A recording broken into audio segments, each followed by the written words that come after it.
My granddaughter grabbed my sleeve at the kitchen table on a Sunday afternoon and whispered 7 words that ended 10 years of lies.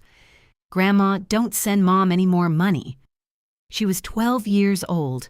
Her eyes were too old for her face.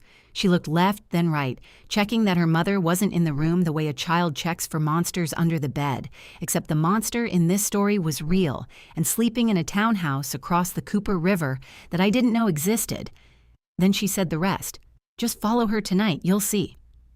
I followed her that night. My best friend Loretta drove. I sat in the passenger seat of her Buick on a street in Mount Pleasant, South Carolina, and watched my daughter-in-law walk into a townhouse I'd never seen, kiss a man I'd never met, and close the door behind her on a life she'd been building with my money for the last 4 years. Through the window, I could see the living room, modern furniture, a flat-screen television the size of a dining table, wine glasses on the counter, my daughter-in-law laughing, happy. The kind of happy you can only afford when someone else is paying for it and doesn't know. I gripped the steering wheel, Loretta's steering wheel, until my knuckles turned white. My heart was beating so hard I could hear it in my teeth. Loretta put her hand on my arm and said, "Breathe, Viv, just breathe." I breathed. And then I did what I've done every day for the last 10 years, since my son died on a rainy highway outside Charleston. I made a plan. Because grief taught me patience, and patience, when it's ready, teaches you aim. But to understand what I saw in that window, what it cost me, and why a 12-year-old girl was brave enough to blow apart her own mother's lie, you need to go back with me 10 years, to a hospital corridor in Charleston, South Carolina, and the phone call that turned me from a mother into a ghost who kept writing checks to stay connected to a boy who couldn't cash them. Before I go further, I need to say something to you directly. If you've ever sent money to someone because grief told you to, because guilt told you to, because a dead person's memory made you reach for your checkbook instead of your common sense, stay with me. This story cost me $500,000 in 10 years, but the receipt my granddaughter handed me was worth more than every cent. And if this story speaks to you, subscribe. Not for me. For every grandmother who's been paying a debt that was never hers to owe. My son's name was James Ashford, Jamie. He was born in 1986 in Charleston, South Carolina, in the same hospital where his father was born and his grandfather before him. He came into the world at 3:17 in the morning, screaming so loud the nurse said, "Well, this one's got opinions." She was right. Jamie had opinions about everything. The correct way to build a sandcastle, the proper order of condiments on a hot dog, the absolute necessity of wearing mismatched socks because, he told me at age 7 with the conviction of a Supreme Court justice, matching is boring, Mama. He grew up on Laguerre Street in downtown Charleston, in a house his father and I bought in 1989 and restored board by board. Theodore Ashford, my husband, was a civil engineer who understood load-bearing walls and foundation work the way some people understand poetry. He looked at old houses and saw what they could be. He looked at our son and saw the same thing. Jamie became a respiratory therapist. He worked at MUSC, the Medical University of South Carolina, helping people breathe. I loved the symmetry of that. A boy who came into the world screaming grew up to make sure other people could keep doing it. He married Sloan Whitley in 2011. She was 21, he was 25, small wedding, St. Philip's Church. Sloan wore a dress that was too expensive for their budget, and Jamie wore a smile that made the expense irrelevant. I remember thinking she was young. I remember thinking they were both young. I remember my husband squeezing my hand during the ceremony and whispering, "He's happy, Viv. Let him be happy." So I did. I let him be happy. Nola James Ashford was born on March 15, 2012, 7 pounds even, named her middle name after her father. Jamie held her in the hospital and said to me, "Mama, she has your eyes." She did, dark brown, steady, the kind of eyes that watch before they speak. Jamie was already making plans, college fund, bedroom renovation, a tire swing in the backyard of their apartment, which didn't have a yard, but Jamie said he'd find one. He was that kind of father, the kind who made promises to a newborn and meant everyone. He was 28 when he died, November 14, 2014, a Friday night, rainy. The kind of rain that turns Highway 17 into a gray blur, where headlights bleed into taillights and the road and the sky become the same color. He was driving home from a late shift at the hospital. A truck crossed the center line at mile. Marker 23. The driver was a 54-year-old man from Somerville who fell asleep at the wheel. Jamie's Honda Civic didn't have a chance against a Freightliner. He died at the scene. The truck driver walked away with a broken collarbone and a DUI charge that was later reduced to reckless driving, because the justice system values some lives more than others, and my son's, apparently, was worth a plea deal and 18 months of probation. The phone call came at 11:47 p.m. I know the exact time because the clock on my nightstand burned that number into my memory the way a brand burns into skin. Teddy answered. I watched his face change. Not gradually, all at once, like someone reached into him and turned off every light. We drove to MUSC. Teddy drove. I sat in the passenger seat and held my phone with both hands like it was the last thing tethering me to a world that still made sense. The hospital corridor was bright and endless. A chaplain met us. She was young, younger than Jamie, and she had the practiced gentleness of someone who delivers the worst news in the world several times a week and has learned to do it without breaking, at least not in front of the family. I'm so sorry, Mrs. Ashford. 4 words. That's how long it takes to end a life you spent 28 years building. 4 words and a corridor and a chaplain and the sound my husband made that I'd never heard a human being make before and never want to hear again. It wasn't a cry. It wasn't a scream. It was the sound of something structural failing, a load-bearing wall giving way inside the man who understood load-bearing walls better than anyone I'd ever known. Nola was 2 years old. She was at home with Sloan. She didn't know that the father who'd carried her on his shoulders at the farmer's market that morning, who'd blown raspberries on her belly until she screamed with laughter, who'd whispered, "I love you, little fish," before he left for his shift, was never coming home. She would never remember him. Not his voice, not his laugh, not the mismatched socks or the tire swing he never got to build. Everything Nola would ever know about her father would come from the people who survived him, mostly from me. Teddy didn't survive Jamie. Not really. He lived for 2 more years, but the living was mechanical. He went to work. He ate meals. He sat in his chair. But the man who restored old houses and saw what things could be had stopped seeing. His heart attack came on a Tuesday morning in August 2016. He was at his desk at the engineering firm. His secretary found him. Quick, the doctor said. He didn't suffer. But I know that's not true because he'd been suffering for 21 months. In less than 2 years, I lost my son and my husband. My family tree went from 4 people to 2, me and a little girl who was too young to understand any of it, but old enough to feel the absence, like a draft coming through a window nobody could find. I made the decision to send the money in January 2015, 2 months after Jamie died. Sloan was 23 with a 2-year-old, no degree, a part-time job at a catering company, and a dead husband whose life insurance paid out $80,000, which sounds like a lot until you realize it's less than 2 years of rent and childcare in Charleston. I called Sloan and told her, I'm going to send you $50,000 every year for Nola. I don't want you to struggle. Jamie wouldn't have wanted that. Sloan cried on the phone. Mom, you don't have to do that. I know I don't have to. I want to. She's my granddaughter. She's all I have left of him. The first check went out January 15th, 2015. I handwrote it at my kitchen table. $50,000. In the memo line, I wrote, for Nola. Every year, same date, same memo, same kitchen table. 10 checks over 10 years, $500,000, $500,000 written in grief ink on gilt paper and mailed to a woman who started as a widow and ended as a con artist. The first 2 years. The money was real. What I mean by that is, it went where it was supposed to go.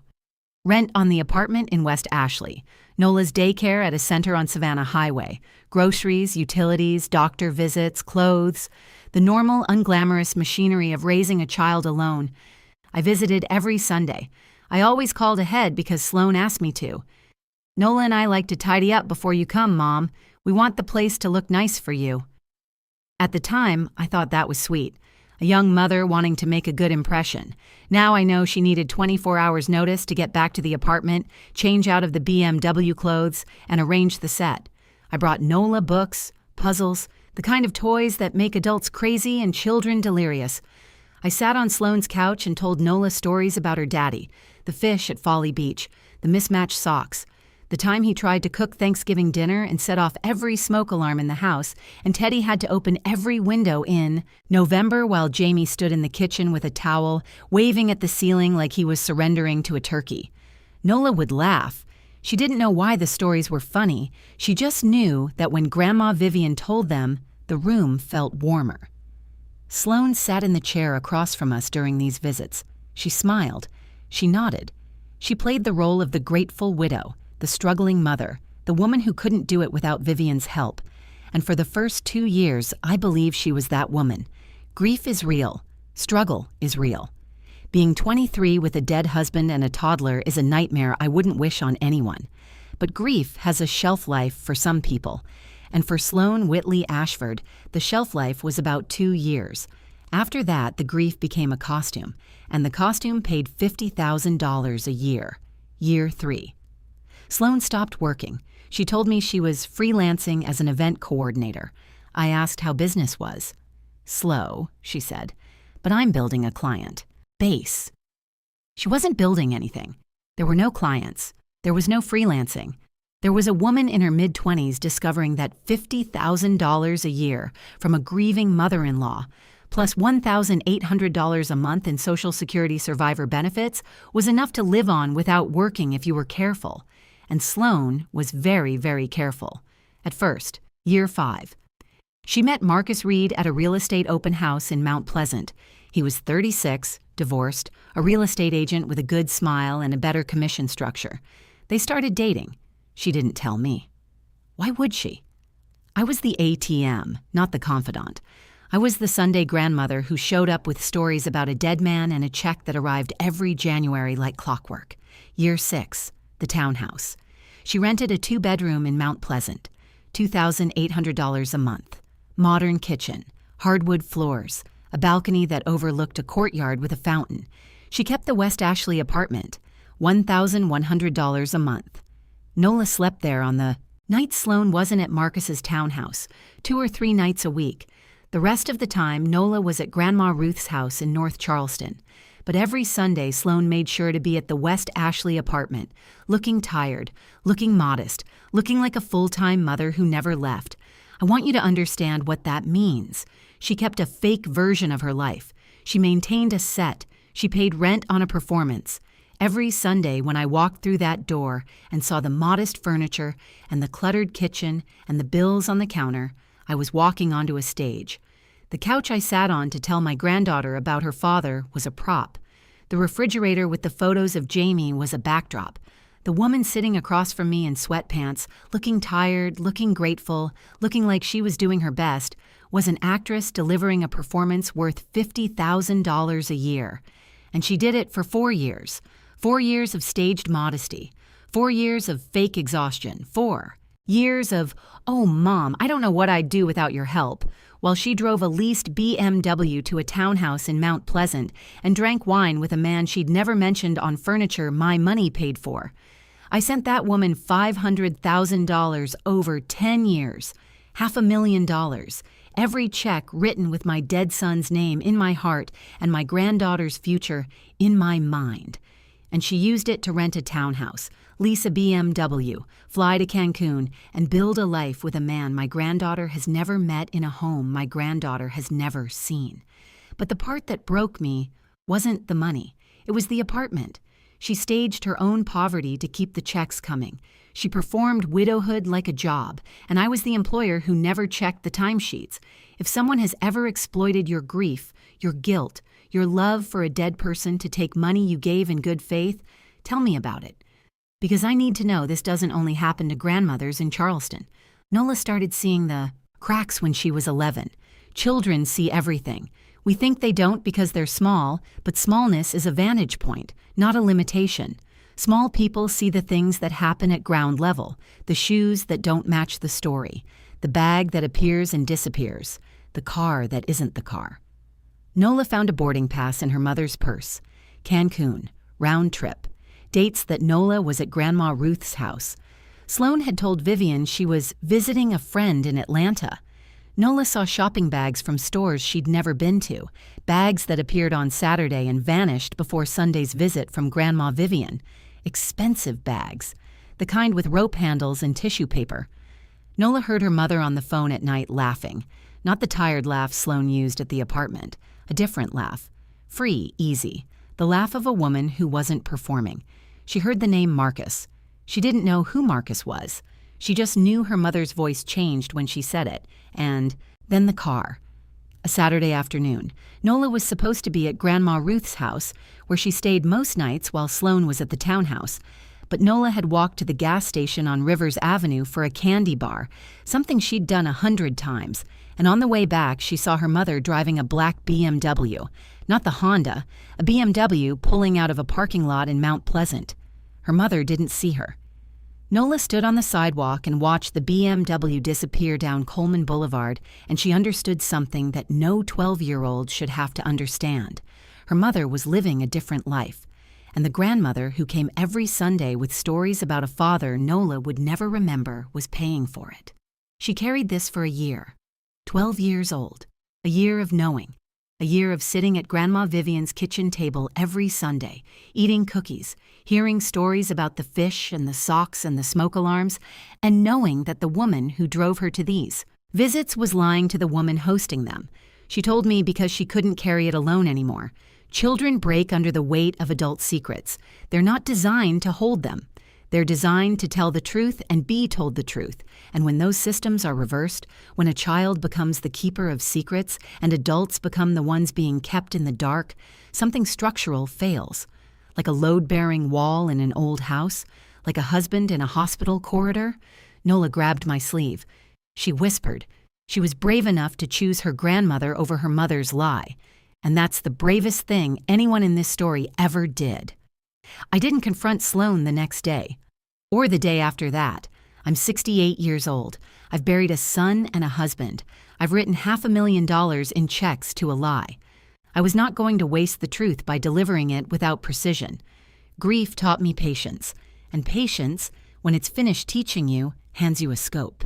Loretta Gaines, my best friend, 70 years old, retired high school principal who spent 35 years managing teenagers, which means she has the surveillance instincts of a CIA operative and the patience of a woman who once waited 2 hours outside a boy's bathroom to catch a student who'd been writing obscenities on the mirror. She was the first person I called. Loretta, I need you to drive me somewhere tonight. Where? Mount Pleasant. I need to follow my daughter-in-law. 3 seconds of silence. Then, I'll pick you up at 7. Wear dark colors. Night 1. We followed Sloan from the West Ashley apartment. She drove the Honda, the performance car, the prop. She crossed the Cooper River Bridge, turned onto Coleman Boulevard, and pulled into the parking garage of a townhouse complex called the Meridian. She parked next to a black BMW, got out, walked to Unit 14B, used a key. A man opened the door, tall, well-dressed. He kissed her. She went inside. The door closed. I sat in Loretta's Buick with my hands in my lap and my heart doing something it hadn't done in 10 years. Not breaking, burning. Night 2. Same routine. Sloan left the apartment at 7:30 p.m. Honda to Mount Pleasant townhouse. This time, they came out together an hour later. She'd changed clothes, designer dress, heels. They got in the BMW together and drove to a restaurant on Shem Creek. I watched them through the window from the parking lot, candles on the table, wine, his hand on hers. That restaurant costs $90 a plate, Loretta said, looking through the binoculars she'd brought. And yes, Loretta Gaines owns binoculars. Don't ask. Your money bought that dinner, Viv. Night 3, daytime. I followed Sloan to a boutique on King Street in downtown Charleston. She spent an hour inside, came out with 2 bags. Loretta was parked across the street. While Sloan loaded the bags into the BMW's trunk and went back inside the store to browse, Loretta walked past the car, pretending to look at her phone, and photographed the receipt through the car window from 3 feet away.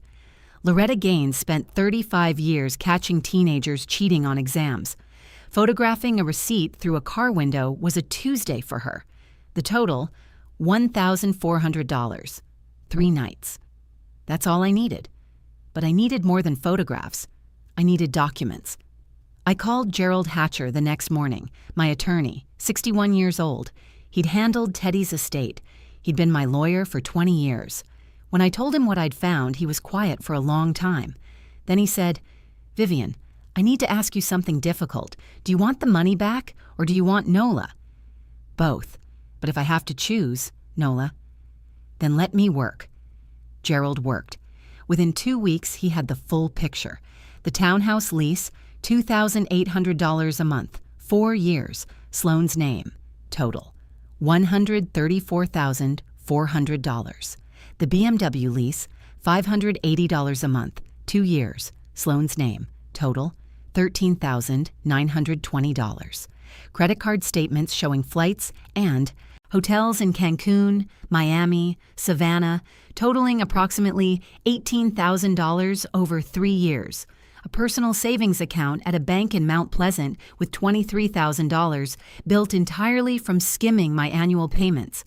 Marcus Reed, identified 41 real estate agent, divorced, no children. Total money I'd sent over 10 years, $500,000. Estimated amount actually spent on Nola, $120,000 to $150,000. The West Ashley rent, food, school supplies, basic clothing. Estimated amount spent on Sloane's parallel life, $300,000 or more. Gerald laid the numbers on his desk and looked at me over his reading glasses. "She's been running a decade-long fraud funded by your grief. And the worst part is, she's been paying $1,100 a month to maintain a fake life that you see, and $2,800 a month to maintain a real life that you don't. What are my options? Civil fraud lawsuit, recovery of misappropriated funds, public record, Sloane's name in court documents, or a private agreement. Sloane signs over primary, custody of Nola. She repays $150,000 over 10 years. No lawsuit, no public record, but a binding legal agreement with consequences. The private option. I want Nola, not headlines. But I needed one more thing before the confrontation. I needed Ruth Whitley, Sloane's mother, 64 years old, retired school bus driver, a small house in North Charleston with a chain-link fence and a vegetable garden that she tended every morning before the sun got too hot. I drove there on a Wednesday afternoon, alone. Loretta offered to come. I said no. This conversation needed to happen between two grandmothers and nobody else. Ruth opened the door, and the look on her face told me everything I needed to know before a single word was spoken. It was the face of a woman who'd been waiting to be found out. Not with fear, with relief.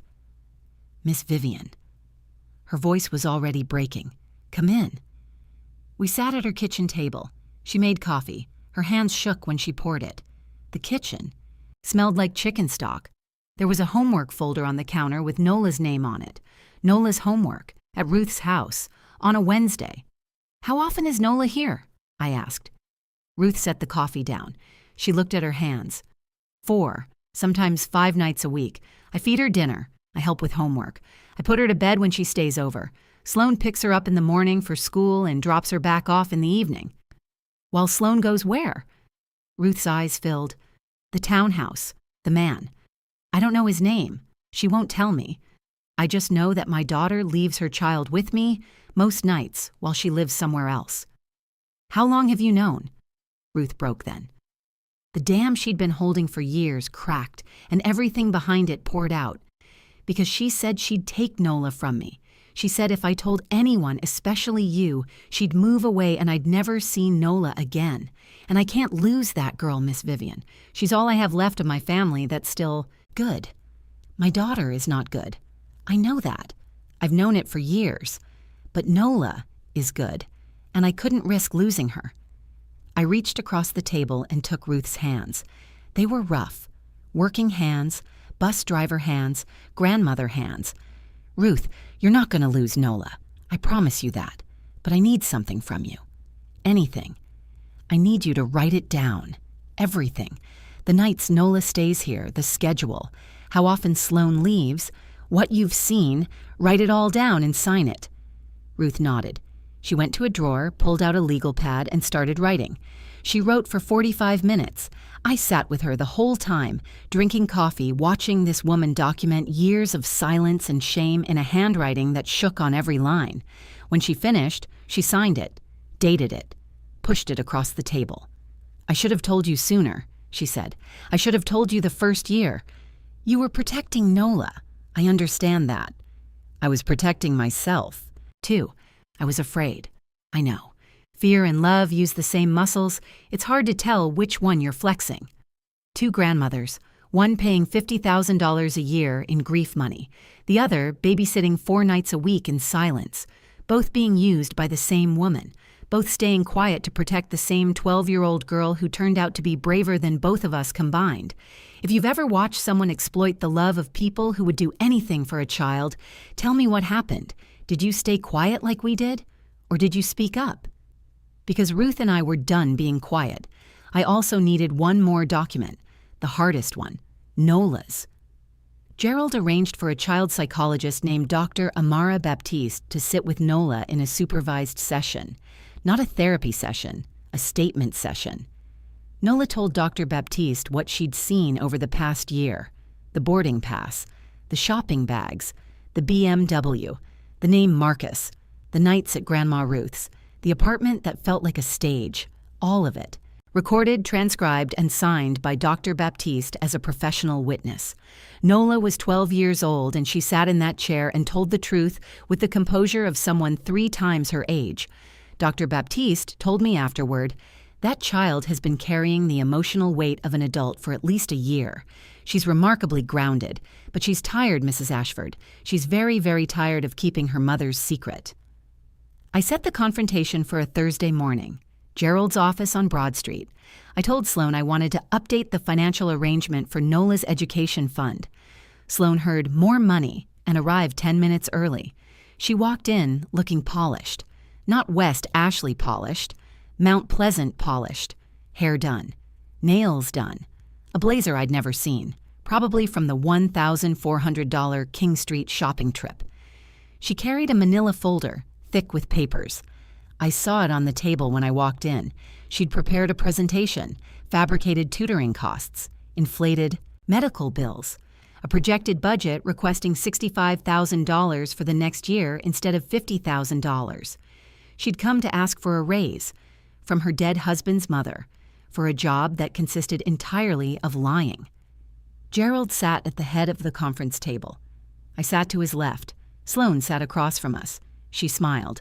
The Sunday smile, the grateful widow smile, the performance. "Mom, thanks so much for meeting. I've put together some numbers. Nola's getting older and the costs are—" Gerald slid the folder across the table. Sloan stopped talking. She looked at the folder. She looked at Gerald. She looked at me. Then she opened it. Page 1. Photographs. The townhouse at the Meridian. Sloan entering. The BMW in the parking garage. Sloan and Marcus at the Shem Creek restaurant. Sloan at the King Street boutique. Page 2. The townhouse lease. Her name. $2,800 a month. 4 years. Page 3. The BMW lease. Her name. $580 a month. Page 4. Credit card statements. Cancun, Miami, Savannah. Page 5. The personal savings account. $23,000. Page 6. Ruth Whitley's signed statement. 4 pages of handwritten truth. Page 7. Nola's statement. Supervised by Dr. Baptiste. Signed and witnessed. Page 8. Gerald's forensic accounting summary. 10 years. $500,000 sent. $300,000 or more. Misappropriated. Sloan's face went through stages the way weather goes through stages. Confidence when she walked in. Confusion when she saw the folder. Recognition when she saw the photos. And then pale, airless terror when she turned to Ruth's statement and saw her own mother's handwriting describing the lie she'd been living. She looked up. The Sunday smile was gone. What replaced it was something I'd never seen on her face in 10 years of Sunday visits. The real Sloan, stripped of the costume. Underneath wasn't a villain. Underneath was a woman who'd made a terrible choice and kept making it until the choice became her whole identity, and she couldn't find the exit. "You used my son's death to fund your lifestyle," I said. My voice was steady. Not loud. Loud isn't necessary when the truth is documented and sitting in a folder on a conference table. You kept a staged apartment to look modest when I visited. You left my granddaughter with her other grandmother 4 nights a week while you lived in a townhouse with a man she's never met, and you came here today to ask me for more money. The money was for Nola. Everything I... Don't. One word. It stopped her the way a wall stops a car. Don't say her name to justify what you did. You used my grief as an ATM. You performed widowhood like it was a profession. And my granddaughter, a 12-year-old child who should be worrying about homework and sleepovers and whether her hair looks okay, had to be the one to tell me because every adult in her life was either lying or too afraid to speak. Sloane's eyes went to Ruth's statement. My mother talked to you? Your mother has been feeding your daughter dinner 4 nights a week for years while you drank wine in Mount Pleasant. Your mother was afraid to speak up because you threatened to take Nola away from her. You weaponized that child against both of the women who were actually raising her. Gerald presented the options: civil fraud lawsuit, public record, full exposure, or a private agreement.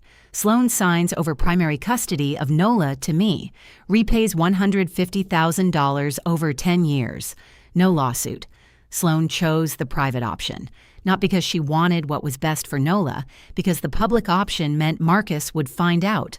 Marcus, who believed Sloane had family money. Marcus, who didn't know the townhouse and the BMW and the Cancun trips were funded by a 68-year-old grandmother's grief checks. She signed. Primary custody of Nola transferred to me. Gerald filed the paperwork that afternoon. The moment Sloane left the office, Gerald removed his glasses and rubbed his eyes. She chose the quiet option because she's still performing, even now. She's not protecting Nola. She's protecting the lie she told Marcus. I don't care what she's protecting anymore, Gerald. I care about what Nola needs. What does Nola need? She needs to stop carrying secrets that belong to adults. She needs a house where Sunday isn't a performance, and she needs someone to tell her about her father every day, not just when a check is due. Nola moved in the following week. The house on Lagar Street, the house Teddy and I bought in 1989 and restored board by board.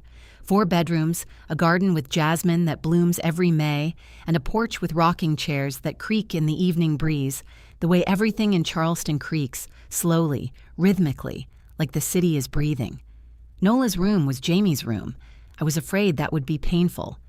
I lay awake the night before she arrived, staring at the ceiling, wondering if putting my granddaughter in my dead son's room was healing or haunting. At 2 a.m., I decided it was both, and that both was okay. I put new sheets on the bed, new curtains in the window. I kept one thing from Jamie's childhood: a framed photo of him at age 10, holding a fish he'd caught at Folly Beach, grinning with a gap in his front teeth and a sunburn that would peel for a week. Nola stood in the doorway that first evening with her backpack on one shoulder and her pillow from the West Ashley apartment under her arm. She looked around the room.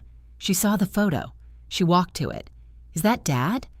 That's your daddy. He was 10 in that picture, about the same age you were in that birthday photo on my fridge, the one from the park. He looks happy. He was. Happiest kid I ever knew. She set her backpack down. She sat on the bed. She looked at the photo one more time. Then she said, "Can you tell me about the fish?" I sat beside her and told her about the fish. The boat Teddy rented that was too small for 3 people, but Jamie insisted. The bait that smelled so bad. Teddy threatened to throw it overboard. The way Jamie fought that fish for 20 minutes, rod bending, feet sliding on the wet deck, refusing to give up even though Teddy and I both knew it was probably a piece of seaweed. And then it wasn't seaweed. It was a red drum, 3 pounds. The most beautiful thing any of us had ever seen pulled from the water. Jamie insisted on carrying it all the way home. It smelled terrible. Teddy rolled every window down in the car. Jamie sat in the back seat cradling that fish like it was a baby, grinning, and he said, "This is the best day of my life." I told Nola that story for 45 minutes because the story kept growing the way stories do when you're telling them to someone who needs to hear every detail. She listened the way children listen when they're collecting pieces of a person they'll never meet but need to know in order to understand who they are. When I finished, Nola was quiet. Then she said, "I wish I remembered him." "You don't? Have to remember him, baby. You have me. I remember enough for both of us. She put her head on my shoulder. I put my arm around her. Two people sitting on a dead man's bed in a room that smelled like new sheets and old memories, and for the first time in 10 years, the grief didn't feel like a wound. It felt like a bridge. Ruth Whitley comes every Wednesday now. She brings chicken and dumplings, Nola's favorite, and stays for dinner. I set a place for her every week, two grandmothers at a dining table with a 12-year-old between them who is finally, for the first time in her life, not carrying anyone else's secrets. Ruth and I don't talk about Sloan at the dinner table. We talk about Nola's grades. We talk about the book she's reading. We talk about whether Nola should try out for the school play, which Ruth thinks yes and I think yes, and Nola thinks maybe, which in 12-year-old language means yes, but I want you to convince me. Sloan sees Nola every other weekend, supervised, not by a court-appointed officer, by Ruth, who insisted, and by me, who agreed, because both grandmothers decided together that Nola's relationship with her mother shouldn't be destroyed, just rebuilt, on honest ground, with the set pieces taken down and the apartment returned and the performance permanently closed. Marcus found out, not from me, not from Gerald, from the math. When the $50,000 stopped, the numbers stopped working. The townhouse rent, the BMW lease, the dinners. Sloan couldn't cover it alone. The credit card bills arrived. The savings drained. Marcus, who is a real estate agent and therefore understands cash flow, started asking questions Sloan couldn't answer without admitting that the family money was actually a grandmother's grief. He left within a month. The townhouse lease wasn't renewed. The BMW was returned. Sloan moved back in with Ruth. The parallel life collapsed the way all parallel lives collapse, not with an explosion, but with an invoice. Loretta comes over every Saturday morning for coffee on the porch. She looks at Nola through the kitchen window, doing homework at the table, and says what she always says. "That girl's gonna be just fine, Viv." She already is. She was the bravest person in this whole story. She was 12. I know, that's what makes it brave. Gerald set up a trust fund for Nola, in Jamie's name. The remaining money from my savings, properly protected, properly managed, accessible to Nola at 18 for education and at 25 for everything else. Nobody else's name on it, nobody else's access. Not Sloan's, not Marcus's, not anyone who might see a grieving grandmother's generosity as a business opportunity. The first time Nola saw the trust documents, she read Jamie's name on the letterhead and looked at me. "Dad's name is on my college fund?" "Your daddy's name is on everything that matters, baby. Always has been." It's a Sunday evening. October. Charleston is doing that thing it does in autumn where the harbor breeze carries salt and jasmine and the sound of church bells from St. Michael's 6 blocks away, and the whole city feels like it's exhaling after a long, humid summer. The light is golden. It's always golden in Charleston in October.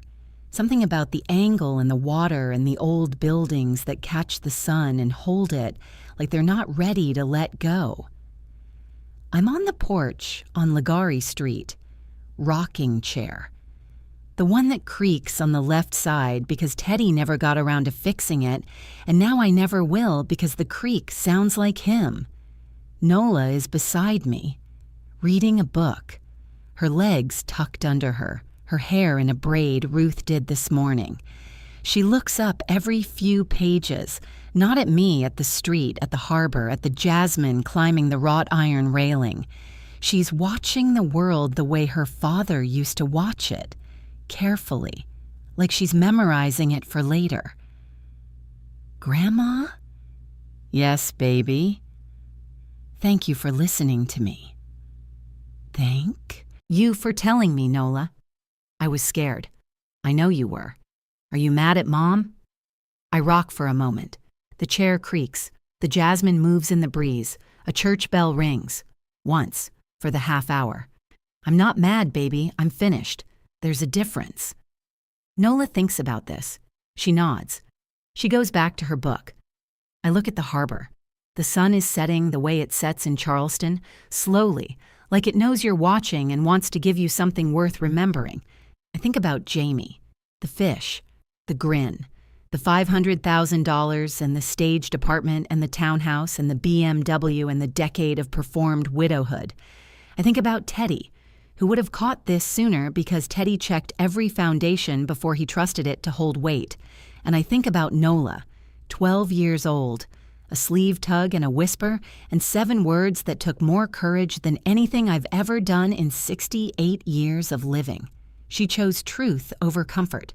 She chose her grandmother over her mother's lie. She chose the harder thing because the harder thing was the right thing, and she was tired of the easy thing being a lie. The bravest person in this story wasn't the grandmother with the money. It wasn't the lawyer with the folder. It wasn't the best friend with the binoculars. It was a 12-year-old girl who decided that her grandmother deserved better than a performance, and that the truth was worth the cost of telling it. Jamie, if you're listening somewhere beyond the highway and the rain and the place where mismatched socks are always in style, your daughter is brave. She's so brave. She has your eyes and my stubbornness and your father's way of looking at broken things and seeing what they could be. She's going to be okay. I'm going to make sure of it. Every story, every Sunday, every fishtail and smoke alarm and Thanksgiving disaster. She'll know you, not from memory, from me. Who's the bravest person you know under the age of 18. Not brave in this way adults mean it, not loud or dramatic or cinematic.